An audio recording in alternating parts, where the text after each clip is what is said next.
കൊല്ലത്ത് കലോത്സവം നടക്കുന്നതിനിടെ വേദി തകർന്നു വീണ് അപകടമുണ്ടായി. Paravur Poothakkulam government higher secondary സ്കൂളിലാണ് വേദി തകർന്നു വീണ് അപകടമുണ്ടായത്. അപകടത്തിൽ ഒരു അധ്യാപികയ്ക്കും 2 വിദ്യാർത്ഥികൾക്കും പരിക്കേറ്റിട്ടുണ്ട്. കലോത്സവത്തിനായി നിർമ്മിച്ച വേദിയാണ് തകർന്നു വീണത്.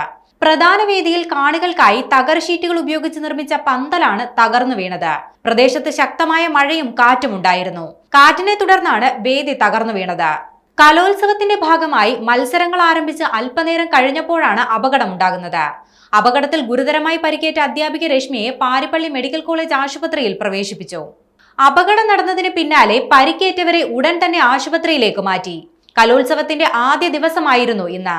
രാവിലെ മുതൽ ശക്തമായ മഴയും കാറ്റും ഉണ്ടായിരുന്നതിനാൽ വിദ്യാർത്ഥികളിൽ അധികം ആളുകളും വേദിയിൽ ഉണ്ടായിരുന്നില്ല. പലരും സമീപത്തെ കെട്ടിടങ്ങളിലായിരുന്നു ഉണ്ടായിരുന്നത്. അതിനാൽ വലിയൊരു അപകടമാണ് ഒഴിവായത്. തകർന്നു വീണ ഭാഗങ്ങളിൽ പരിശോധന നടത്തി ആരും അതിനടിയിൽ അകപ്പെട്ടിട്ടില്ലെന്ന് ഉറപ്പിച്ചിട്ടുണ്ട്. അപകടത്തെ തുടർന്ന് കലോത്സവം നിർത്തിവെക്കുകയും സ്കൂളിന് അവധി നൽകുകയും ചെയ്തു. അപകടത്തെ തുടർന്ന് തകർന്ന ഭാഗം അധികൃതർ പൂർണ്ണമായും ടാർപോളിൻ ഉപയോഗിച്ച് മൂടി. നിലവിൽ സ്കൂളിലേക്ക് പുറത്തുനിന്നുള്ളവർക്ക് പ്രവേശനം തടഞ്ഞിരിക്കുകയാണ്.